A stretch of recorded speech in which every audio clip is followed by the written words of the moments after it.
3, 2, 1.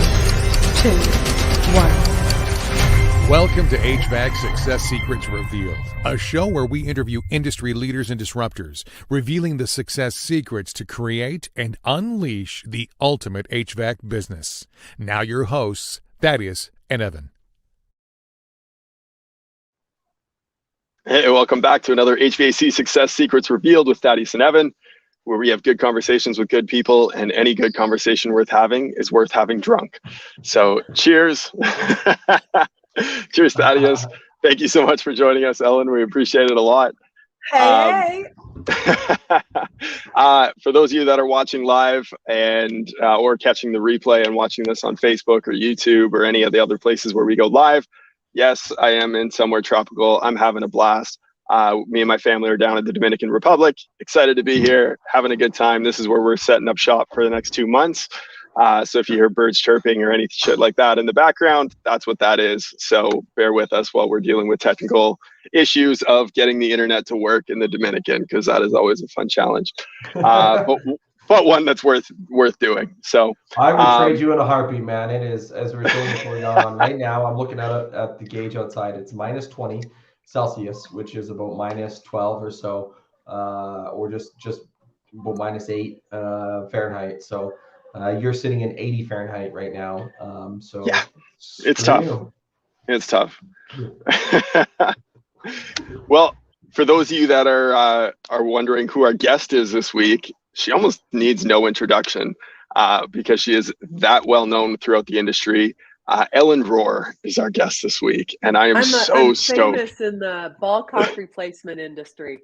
There you go. That's my of it. Yeah, excellent. Very, very famous in the ball cock industry. Yes. Ellen Rohr, known as the plumber's wife, makes businesses uncomplicated.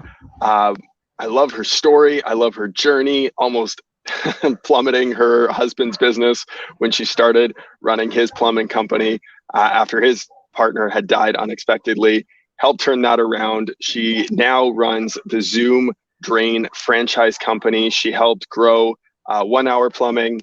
What am I missing? Benjamin Franklin. 1 Hour was a sister company.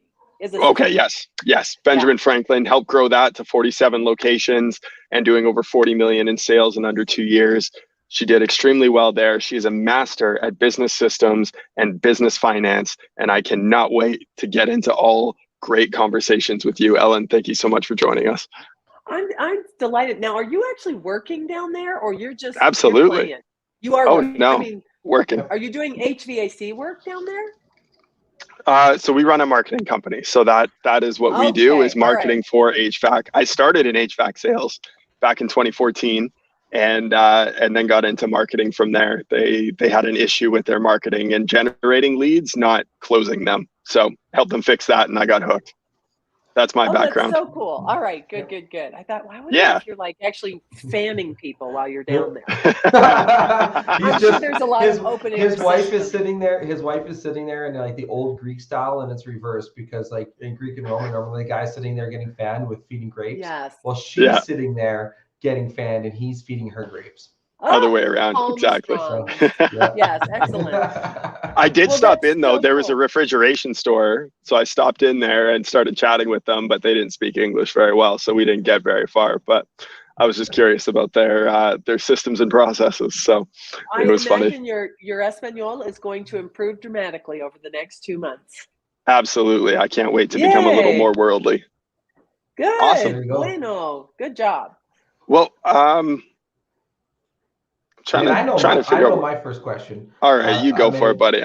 So let's start at the beginning, and because you, correct me if I'm wrong, I believe you got into your family plumbing company before you got even into anything else. And reading some of that story, you come in, you're like, okay, I'm here, let's take it over, and then you almost sank the company. Yeah. Oh yeah. Walk us through that. Like that's a bold thing to be like, hey, I came in. And I've lived the mom pop shop lifestyle, for sure. Like once upon a time, and I got completely humbled. So my husband's partner, and he's probably about your age, at 33 years old, literally worked himself into a health crisis worked 100 hours that week. They have a plumbing and heating company in Utah. And at the end of the day on Friday, his partner comes up to me and he looks terrible. He's burnout. You can, just when you see a crispy critter guy. And I'm like, oh, I know you don't feel well. You'll feel better tomorrow. And he didn't. He went to the hospital. And that Sunday at 33 years old, he died. Just all systems down. Stress kills, and it killed him. And I bring it up almost every time we talk because it had such an impact on me. I don't have to tell you guys this, but it's not worth sacrificing everything for your business. Mm-hmm. And so often your relationships and your health take a back seat, right? To, working all the time, and it just is not worth it. So that was really the first pivotal moment in my life and my career. But then I turned to my husband and I said, listen, I'm going to come work for you. This will be great. I'll do the business part. I'm a smart chick, college degree, a lot of experience. You turn wrenches, I'll count the money. We'll get rich. And that did not happen. In fact, we went into debt. We fought all the time. I still have scars from that time in our life of working together. And, family members will do things to each other that you would never do to a team member or someone you're not related to. That I'm very sensitive to the kookiness of the mom pop shop or the father son. The family dynamic just makes business, sometimes makes it really awesome and sometimes makes it really awful. But in our case, we really struggled with it, but mostly because we didn't have any money. I mean, just to cut to the chase, money solves a lot of problems. And when you're racking up debt, I would say to my husband, we don't have enough money. And he would hear, I'm not good enough. I'm not working hard enough. That dynamic was there, and it was really devastating to our relationship. I can safely say we probably still wouldn't be married if we had continued on the path that we were on. But luckily I found a mentor, and that's why I'm here. And that's why you guys are doing such a great service, as you bring people who can share from their own experience and lessons learned to hopefully shortcut someone else's path. I have had some amazing mentors in my life. And the first great financial mentor I had was a guy named Frank Blau, late into his 90s right now, crusty union contractor from Milwaukee, Wisconsin. And he was a columnist in a magazine, and he taught me the basics of how to read and use financial reports. He'd written an article in a magazine. I wrote him a letter. He called me up and he said, this is the stupidest letter I've ever received. You think you're so smart. You have a college education. You're telling me what I can.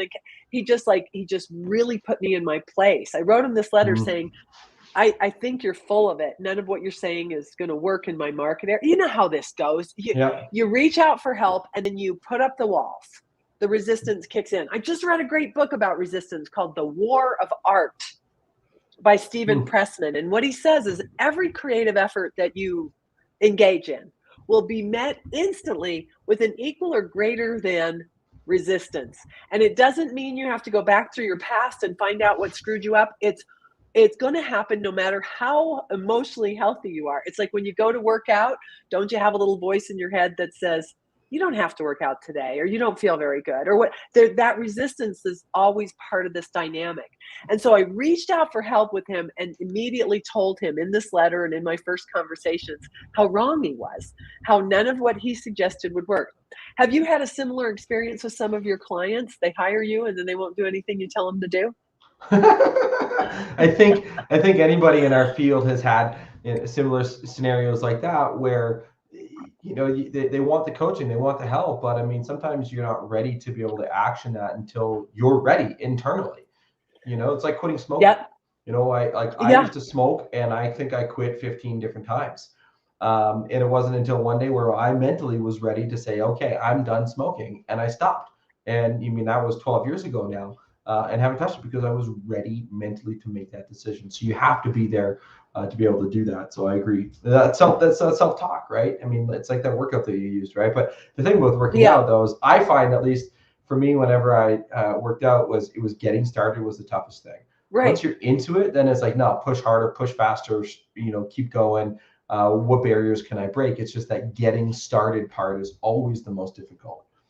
In this book by Stephen Pressman, the War of Art, I'm always very influenced by my latest favorite book, right? And so he says too that in order to create, it takes discipline to sit your butt in the chair, to take the first step out the door, to go work out.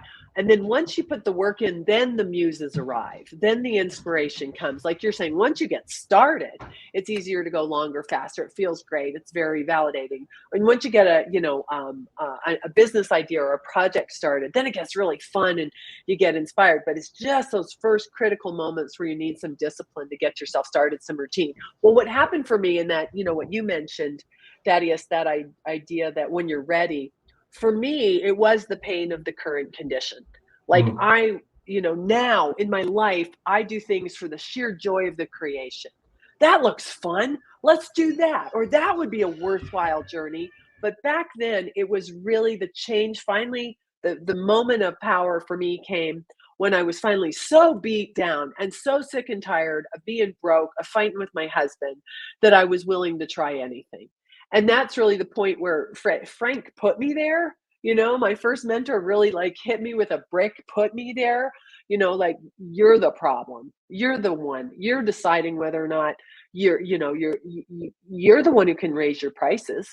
That has anything to do with your guys, or your customers or anything. That's in your power. So how bad do you want it? And at the point, I was totally willing to go out of business, to go get a job, to do anything, but I was not willing to continue the current condition. So the expression is, when the pain of the current condition becomes greater than the fear of change, you'll change. And that was definitely, I was sick of it. So I was sure it wouldn't work. So what did I do at Frank's nudging? And it took a hot minute. Thank goodness he stuck with me. I am a slow learner sometimes, but he talked me through the process of, get this, if you're going to take one thing from this podcast today, this is what Frank taught me: charge more than it costs. Charge more than it costs. Yep. But if you don't know how much it costs, if you're not looking at financial reports, you can fall prey to stupid other ideas like what your competitors charge, right? So you can call around. I did all this. You call around and have a fake accent or something, and you ask them how much they charge, and you charge a little bit less, to get the job, and all that nonsense. So charge more than it costs. So I went through the process. If you're listening, there's two ways to go.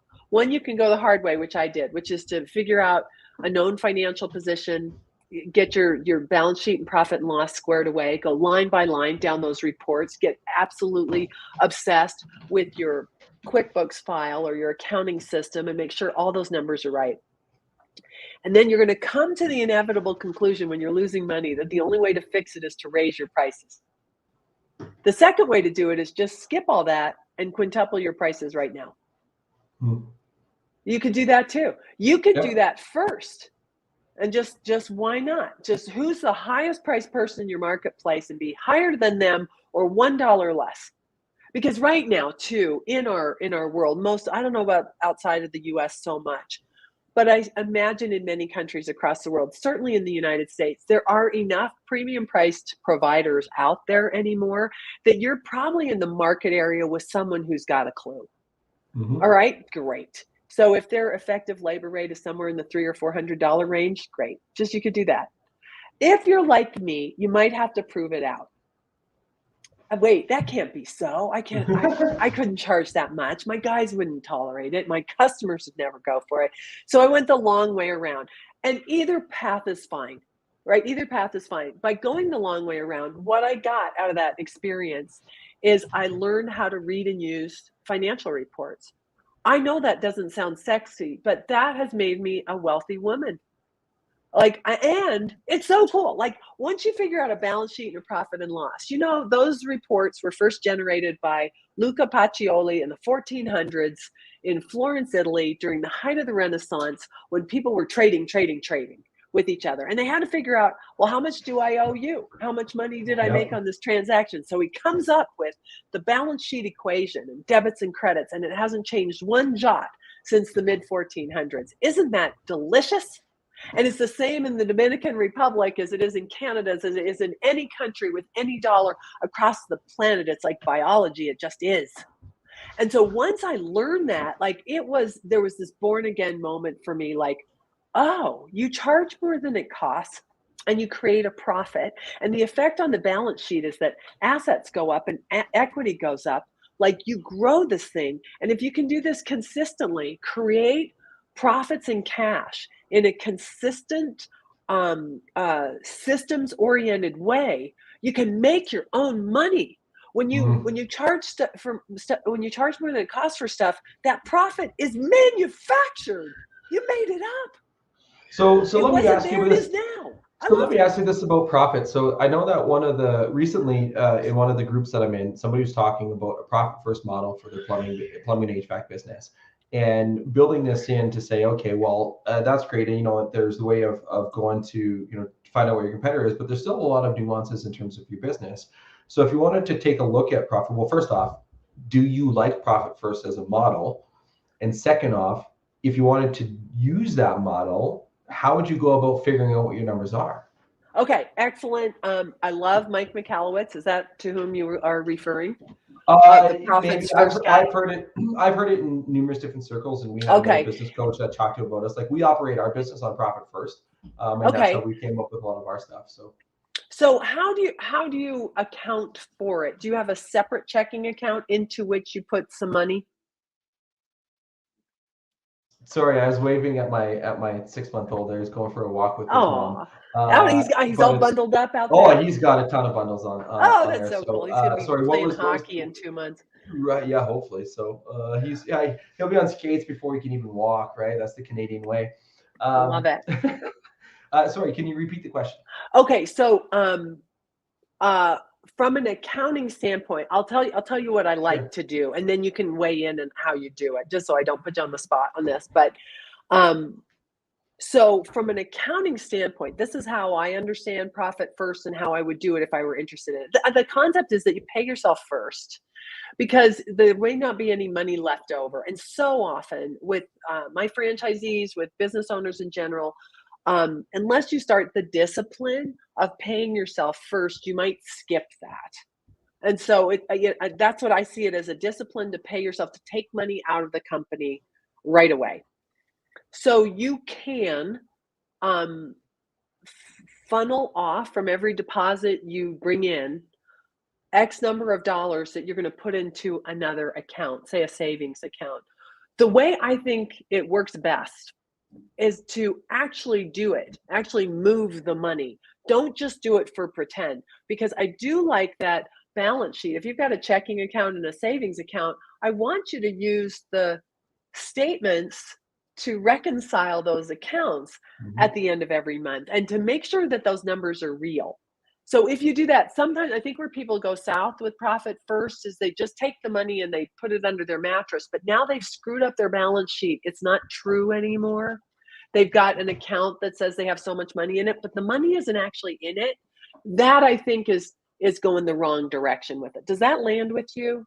Yeah. So, and that's essentially, the high level view of profit first is saying, okay, if I'm going to bill out $100 and I want to make sure that my margins are 20%, I'm going to pay myself 20%. I'm going to pay myself $20 right when that $100 comes in. And that makes a lot of sense. And that's how a lot of people look at the profit first. But you take it one step further than that and saying, okay, what do I want to pay myself at the end of the day? Is for every $100 that I bring in, I want to pay myself $20. So then you have to work backwards to say, okay, well, what are my labor rates? What is my vehicle? What is my fuel? What is my insurance, my rent, my materials? And figuring that all into the equation to say, okay, now I have all these numbers.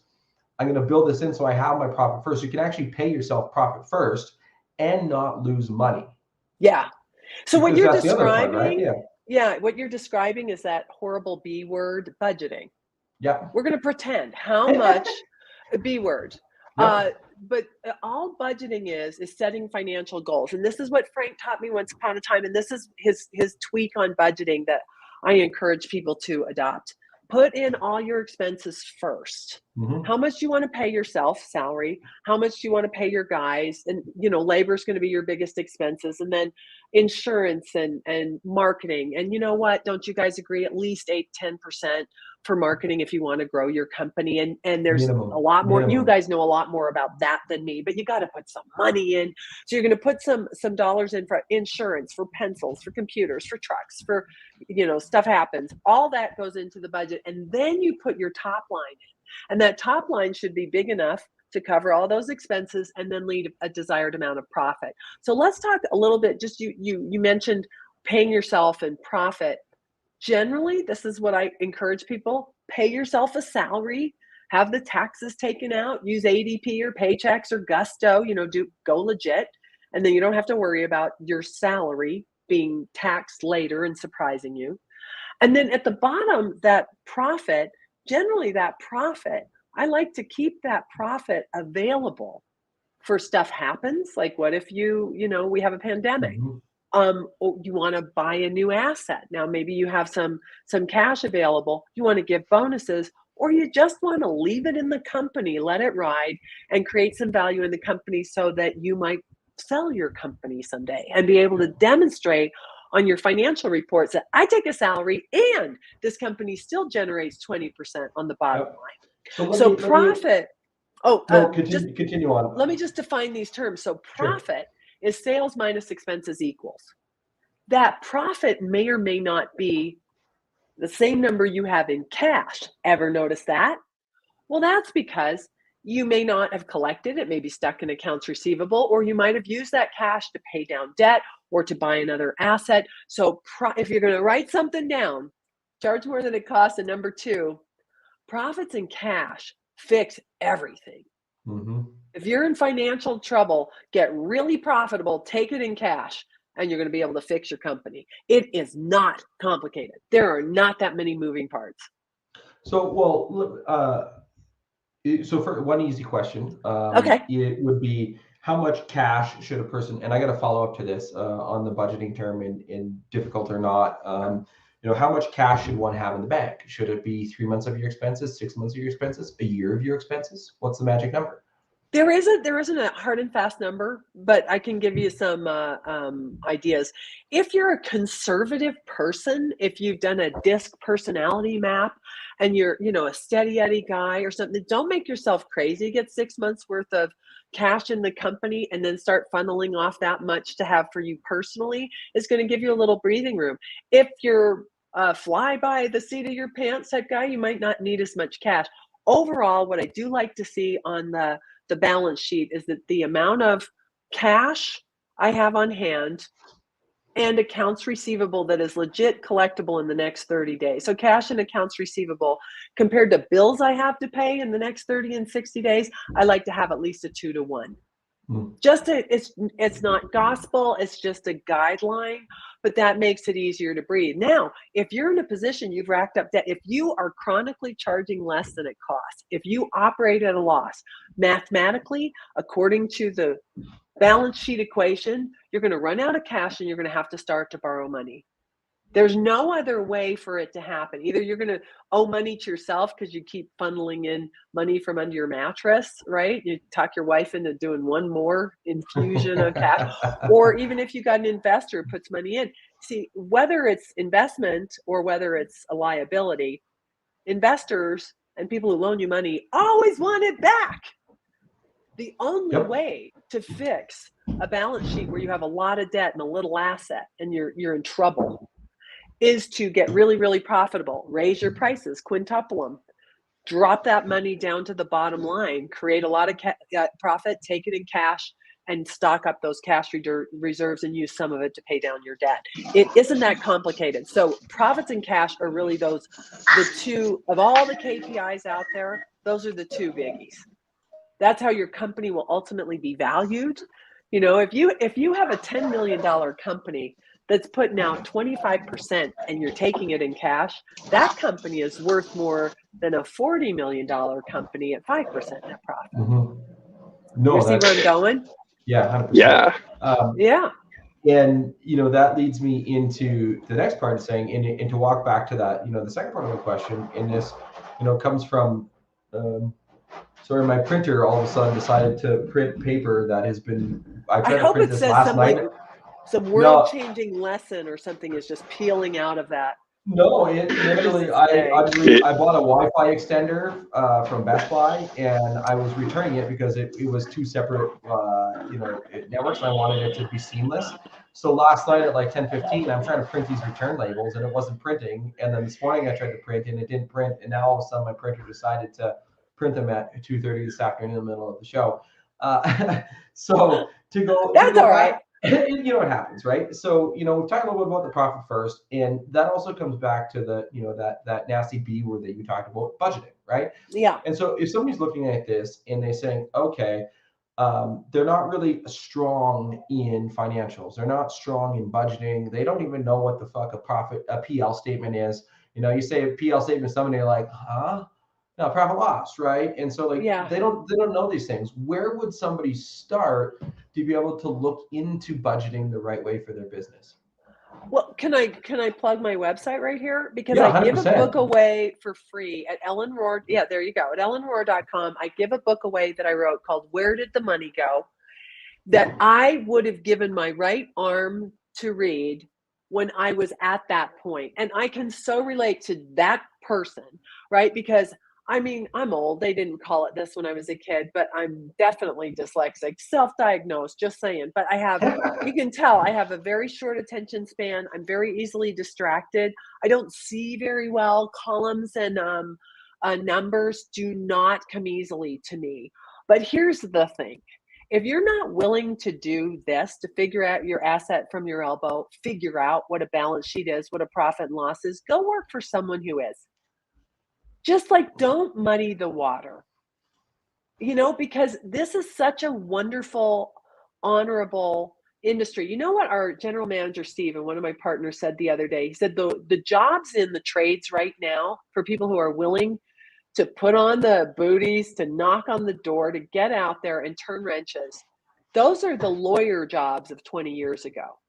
Because in the years to come, a lawyer who's sitting at home in his sweat and his socks is not as valuable as the guy who's actually making his way across the tundra to go to your house and fix these basic systems, especially in light of what's happening in the world, which are just going to get more and more precious, right? Water and fuel and energy, water coming and going, shelter. These are the positions to have. And part of my my commitment and my reason for being, raison d'etre, is to promote the trades. This is what happened to you? You just went sideways. He's into that. He's been drinking that Dominican water. Exactly. Now, you're on your phone now. I see what you're doing. So but this idea, if you're a business owner, whose money is it? It's your money. No one's going to do this for you. And man, I fought it. I'm not even being judgy. I'm just saying it's your job. Yep. At some point, if you're going to be the steward of this business, you're the financial manager. Your job is to figure out, how much money you have, where it comes from, where it goes, and how to make more of it. That's a responsible thing to do. Now, could you work all by yourself? You can. Could you charge a lot of money? Yes. I call this the West Coast chopper model. Right? Suppose you want to work all by yourself. You want to be an HVAC god. You don't, my husband is like this. Hey, we finally didn't work together because I'm thinking we could have 20 trucks. And he's like, I like working all by myself. All right. So we decided to do different things.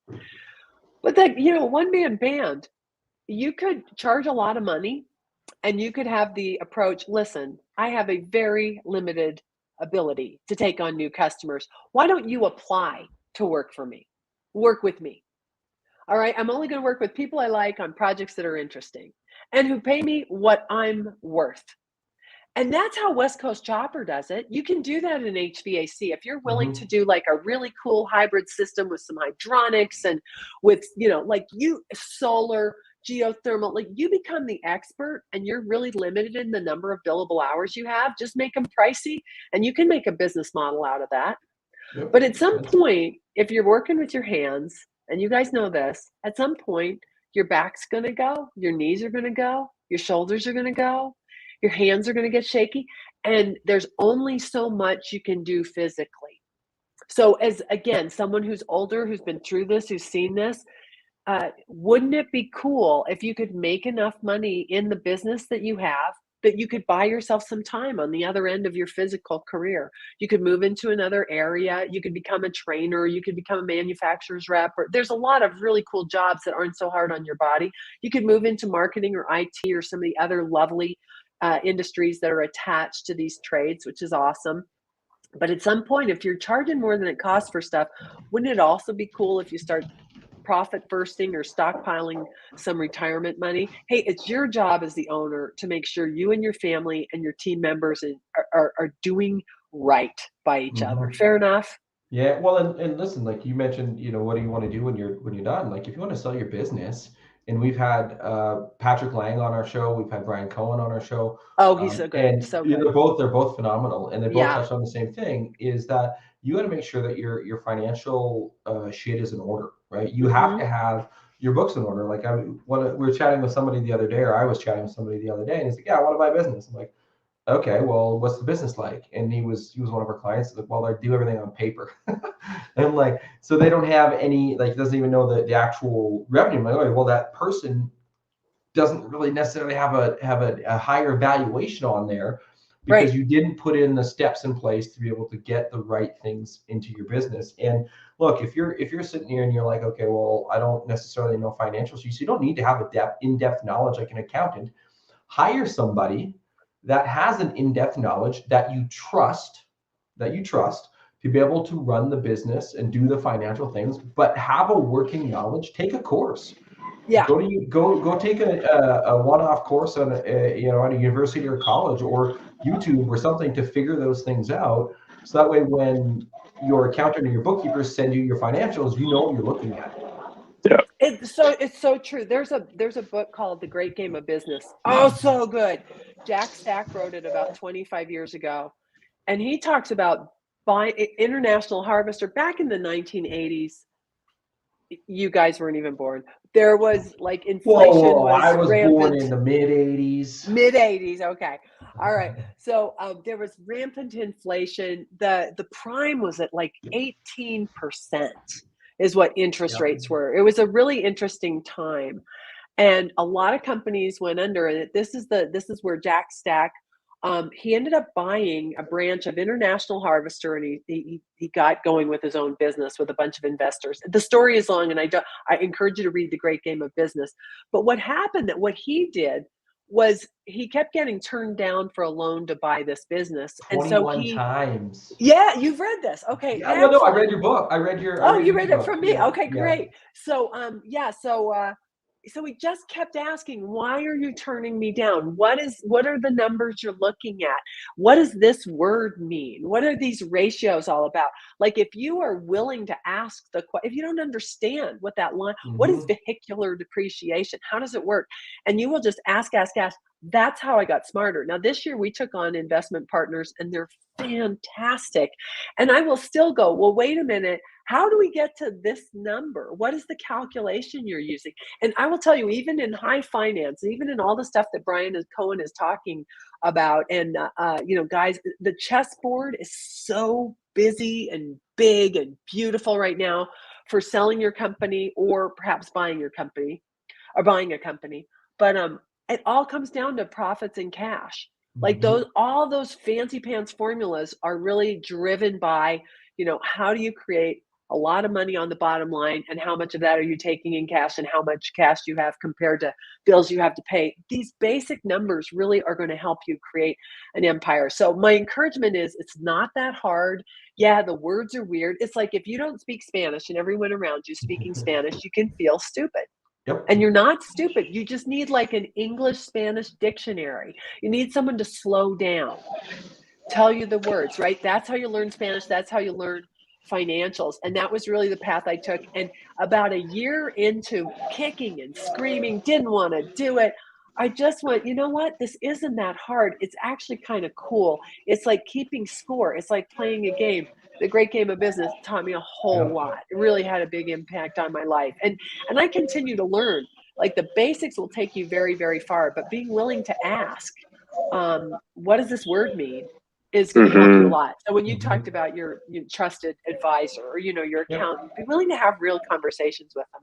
I feel like I keep cutting you off, Evan. Are you trying to? No, that's okay. I cut him off. Too. I'm sorry. The tough part about having 3 people on the show is that, I mean, we obviously want to let our guests drop the knowledge bombs in front of the woman, but like we both have questions that we're thinking of, as well. And so it's, and we want to, anyways.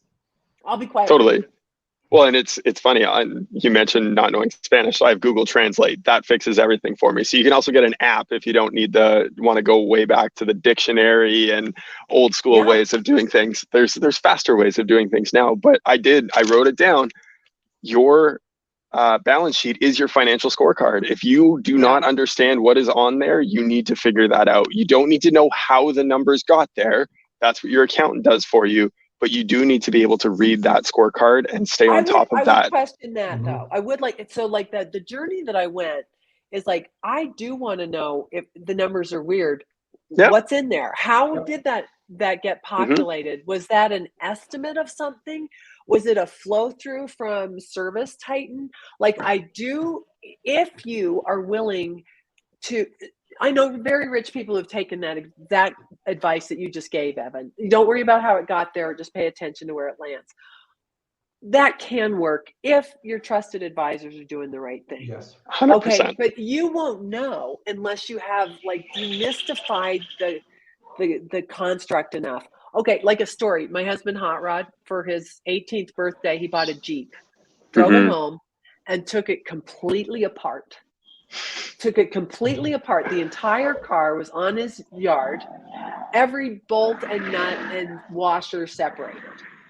And then he put it back together again. And because of that, he said that his understanding of how a car works was forever changed. Now, accounting is not nearly that complicated, but the system of debits and credits, and this is why I wrote that book, Where Did the Money Go?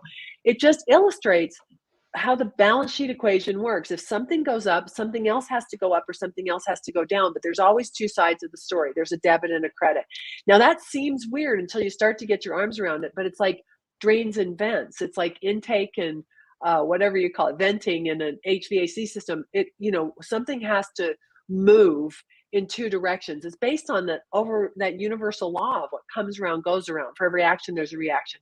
That's what the balance sheet is. And it's really quite beautiful. If you understand the basics of it, you'll be able to tell whether or not you've been bamboozled. And that's the nuance I would put on what you just wrote down. Yeah, it's worth absolutely. it to dig into. I don't do accounting on a day-to-day basis, but I do say things like, that looks weird. Let's dig into that. Why is that number so big? Or why is it a negative or something? And then we'll dig into it and we'll see that there was a transaction. Oh, is that right? Should that be there? No, that's wrong. So it'll give you the confidence. I just am so much less bamboozleable than I was. So 100%. Well, and that's where, so my challenge to that is it worth your time to be able to dive into that, whether that's understanding it, studying it? Like, I understand what you're saying. I'm not disagreeing with it in any way. And do you see value then in learning that yourself and understanding it yourself? Or would you recommend even hiring someone else to come in and do an audit once in a while to make sure that you're holding the people who are doing those things accountable? I think either path will get you there as long as you stay involved. The number one way you're going to get ripped off is through a bookkeeper. All right. So if you give them access and you're not paying attention, a good person will do stupid things. And it usually has something to do with addiction. Just saying. Right. So like gambling addiction or drugs or, or whatever, shopping. So a good person, knowing you're not looking, who has access, could take advantage. So I have enough of those stories to share personally and from others. So either way, you can either get someone who's going to do the heavy lifting for you and you sit elbow to elbow with them to know enough. In my case, and this may apply to you, dear listener, I was at the point I couldn't afford anybody to do it for me. So I had to do it my own damn self. And as a result, I'm very glad I went through that process. It's not the only way, but if you're in that situation, like you can't even afford to hire somebody, you got to do it. I remember viscerally just sitting down and okay, I guess it's me, and feeling like this giant martyr, right? But as I got into it and I just dropped that chip on my shoulder, it wasn't that hard. It was kind of cool. And I built a fortune and a great career as a result of learning this. And it isn't an infinite course of study. Even if you were to learn it, you can get 80% really good in under a year, even if you do it part-time. Yeah, but if you were to find someone to do the heavy lifting and meet with them twice a week, show me what you've done. Let's keep going over line by line on the balance sheet. How do the numbers get there? How are they populated? What does it mean? Is there an outside source that validates it? So for instance, with your assets, what you show in your QuickBooks checking account should foot to the statement in your bank account. What you show for assets should sum up to the contract prices of the vehicles and assets that you bought. Like there's a third party validation for your assets, for your liabilities, and then the difference is equity, and that your accountant's going to help you massage that into the right buckets. And then with sales, are they going to the right place, or cost of goods sold going to the right place? And if you get it lined up, it's like cleaning the back of the truck. Once the chart of accounts is set, once the procedures are simple, you never have to clean it up again. It's like the truck. If you just put the system in, all you got to do is put things back on the shelf where they belong. It never has to be cleaned again, is really where we're going. So even if you take my route, which sounds maybe a little more brutal and longer, it doesn't take that long. And we can both get to the same end, Evan. Well, and I think both paths are correct, right? I mean, to play somebody who's been sitting on the sidelines for this, there's many there, as the saying goes, there's more than one way to skin a cat, right? And so I look at it and saying, and you answer my question too, like, okay, if you want to have somebody that comes in and looks at your stuff and does Evan's model, how often do you review that? Well, twice a week, right? And if you do twice a week at starters, right? Once a week after, until you build that trust. And then I will parlay this into a second question about getting ripped off, because I do want to touch on that, but it wouldn't be a show of ours if we did not ask our random question generator. Our random question has nothing to do with anything we're talking about, and it is a complete pattern interrupt on everything that we have. Normally we're going to offer up 4 choices or 2 choices or 3 choices. In this case, I have a bunch of questions, but I'm going to only ask you one because I really want to ask this question. Would the world be better or worse if superheroes existed? And defend your answer. Or maybe they already live among us. That's the point, right? Aren't they usually incognito, have an alter ego? I believe they're already there. You believe they're already there, and we are better for them. I believe in Santa Claus. I believe there's somebody who thinks he's Santa Claus, and my job is to support him because I can afford to for my family. But I 100%, my kid's 36. I've never had the conversation. I believe he can believe all he wants. He's there. Well, I believe in superheroes. Ways, right? Well, and the thing is that you don't know if they're like, there's everyday average Joe superheroes that just do amazing things for people. With that. Okay, and your favorite superheroes are? Oh, Superman all the way. Okay. Evan? Favorite superhero? Spider-Man when I was a kid. And I will go with my adult choice, which is 100% Deadpool. Ooh. Yeah, also that's a good one. That's a good one. If you could have one superpower, think about like all of the superheroes out there, what superpower would you have?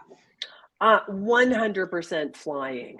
100% flying. Yeah. Do you fly in your dreams ever? Yeah.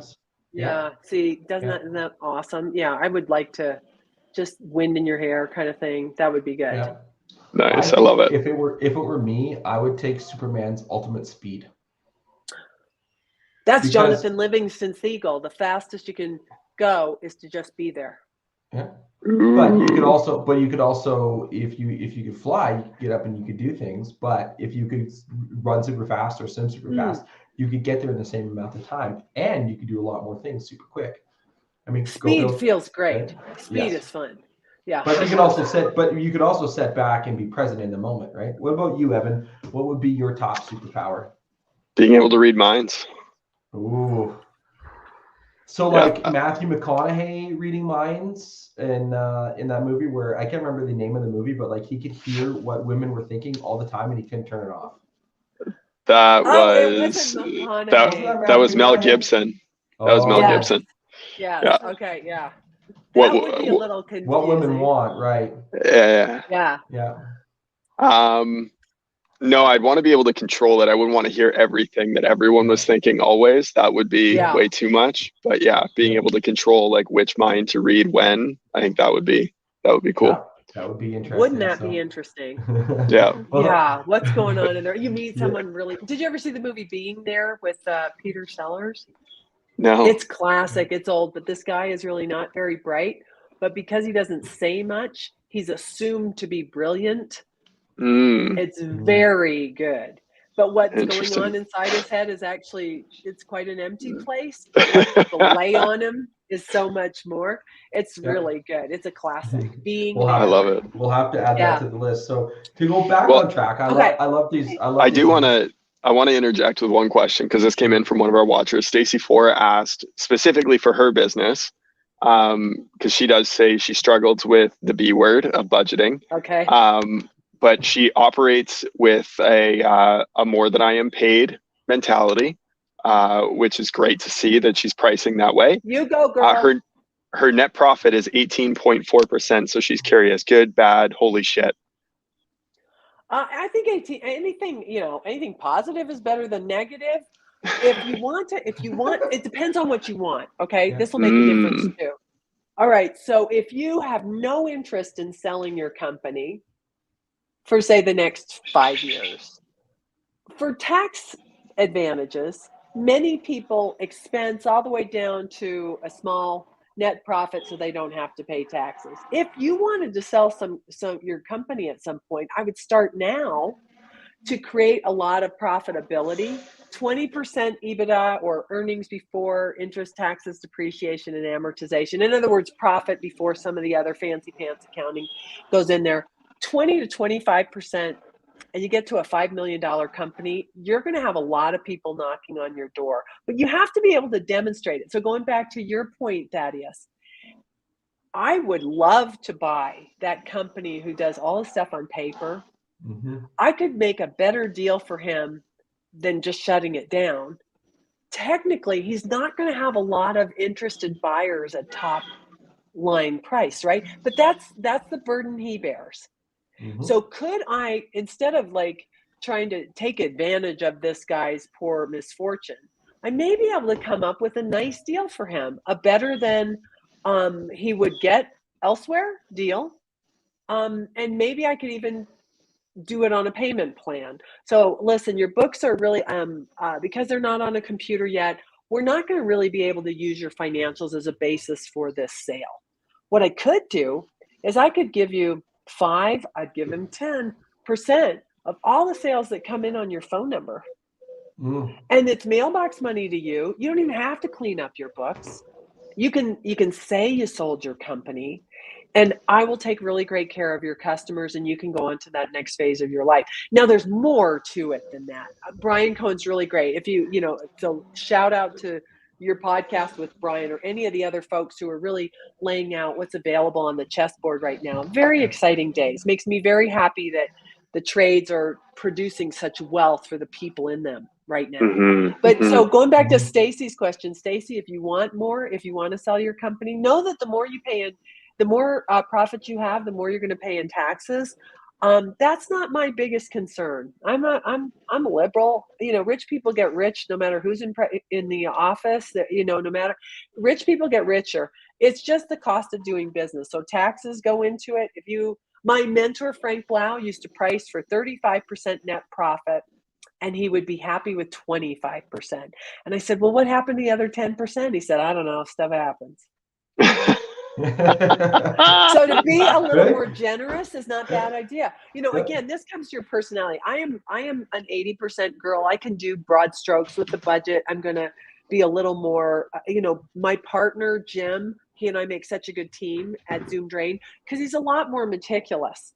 So between the two of us, I'm okay with rounding. He's going to let's get a little more granular. He's going to put the spreadsheet together. So you might want someone in your life who's going to balance you out if you're either really granular or you're way too loosey-goosey. That's where partnerships can be really powerful. 100%. And then come up with, you get to decide. Stacey, your budget is yours. I want to do a $300 million company. Why? Because it's adorable.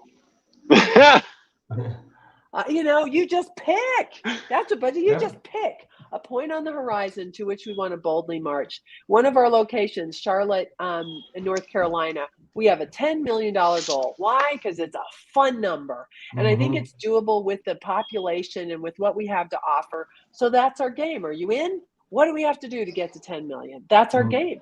Yep. And then you work it backwards and you reverse engineer it. So right. What would this year look like next year? How many years would it take us? What if we did an acquisition of a company that was 5 million? That would be the wormhole. Right.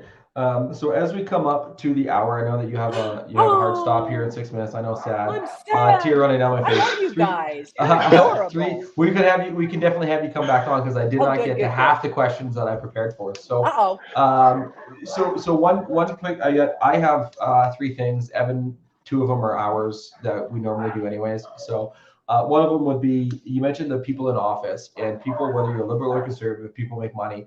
And I'm just gonna say, stop worrying about fucking politics and just run your damn business, right? Like and the reason that I say this, so I'm 100% with you. In the area that I'm in, the market that I'm in has been in vis-a-vis a recession since 2014, and that's because of low oil prices, etc.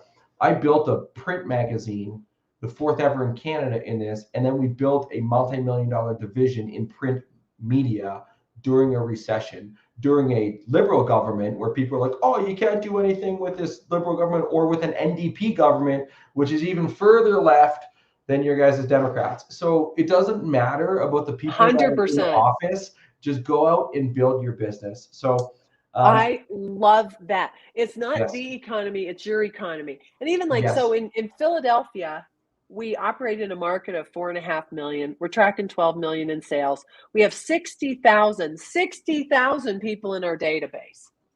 We're not even we haven't even scratched the surface.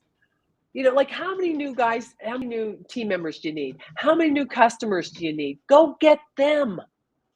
Don't worry about everybody else. Go take the work. Yes, I 100% agree. Just what's your economy and go get it. Keep your nose down. Love it. Yep. So perfect. So if you want to get in touch with Ellen, you obviously can reach out to her, ellenrohr.com. We'll put these in the show notes because I'm going to go a little fast because we want to get to our signature question at the end. Okay. You can also reach out. ZoomDrainFranchise.com is another place. That's where they're building that out. So if you have interest in starting your own plumbing franchise with Zoom Drain, reach out to them. And of course, if you have any direct questions, I don't know if you still do any financial coaching or not, but if ellen.rohr@zoomdrain.com, if you have any specific questions. I know I watched one of your videos in the interwebs world, and you respond back to questions and help people out. So. I do. And this is my favorite way to share what I know and encourage people. There's a lot of good stuff on our website, either Zoom Drain or ellenrohr.com or both. And that's a good way to stay in touch with what I'm up to. I am pretty focused on Zoom Drain right now because that's my job. Yep. So I like, we have big plans here, and I really need to keep my focus as of now. But I love helping people start, fix, and grow businesses. Love it. So, well, Evan, what's your question? All right, our final question. What is one question that you wished people would ask you more, but they don't? Do I have a tattoo of my company logo? Yes, I do. Is it in a place that you can show it? Yeah. Yeah. Okay, let's see. I was going to say, is it on the lower back or? No, it's not there. There you go. Nice. I love it. Right there. And that's my husband's name. Yeah. Nice. Yeah. So there. That is so funny. I always I just love knowing that. I thought that's kind of a goofy thing. So yay. Okay. That's what I have. How many other tattoos do you have? That's it. That's all I have for tattoos. Just that ankle tattoo. It's got a picture of a bat too. Native American symbol of rebirth stuff. Yeah, I got my first tattoo at 35, and then I just kind of expanded a little. But I'm not do you guys have tattoos?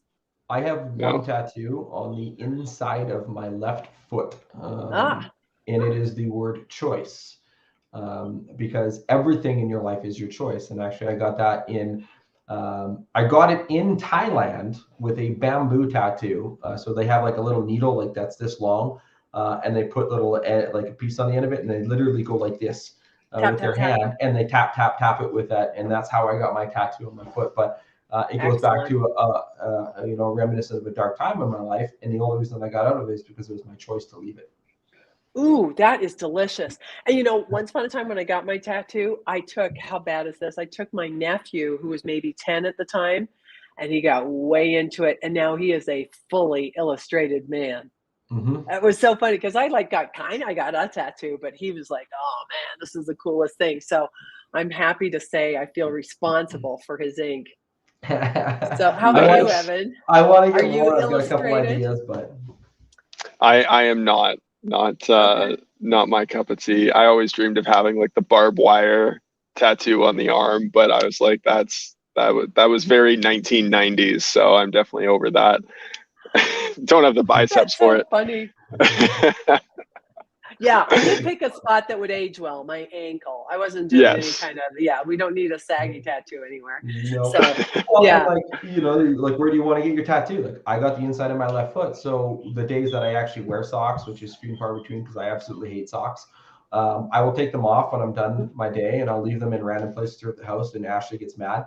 But whenever I put my socks on, I see it every morning, right? And so that way it reminds me that, hey, this is your choice to be able to create this life that you have. So that's beautiful. How right? inspiring. That's the meaning behind of like where you put it, but like even on your ankle, right? You're gonna see that every day, so that way and it reminds you of what you guys are doing with you and your husband. So yes, excellent. Yes. Oh, well, I love you guys. I have enjoyed this so much. Yes, I would love to come back and play, and I really appreciate the opportunity to stand on my soapbox. I believe you should make great money doing this honorable, dangerous, essential work. HVAC guys create weather. There's gas, sometimes water, power, electricity. What could go wrong? Right? And you create weather. It's a beautiful thing. And I love the industry, and I'm honored to be part of it. So thanks for having me on. Awesome. Well, thanks for taking the time out of your busy schedule to sit and chat with a couple crazy Canadians. You don't sound too drunk. You sound fairly lucid. I only had a little bit of whiskey left in my decanter. So I got a decanter for Christmas. With our HVAC Revealed that is so mature. Logo emblazed on it. Oh, that's very But then we drank the whole thing. My brother-in-law and I just got way, way, way too drunk on the 25th. And I actually, when I poured the drinks, I sent him a picture. I'm like, flashbacks, ? He's like, yeah, I see you're getting back on the horse. I'm like, oh, well, it's Wednesday. So it's Wednesday. All right. Well, right? Thanks for sharing it with me. Awesome. Well, thanks. And until next time, guys, cheers. Cheers. Cheers, Ellen. Thanks, guys.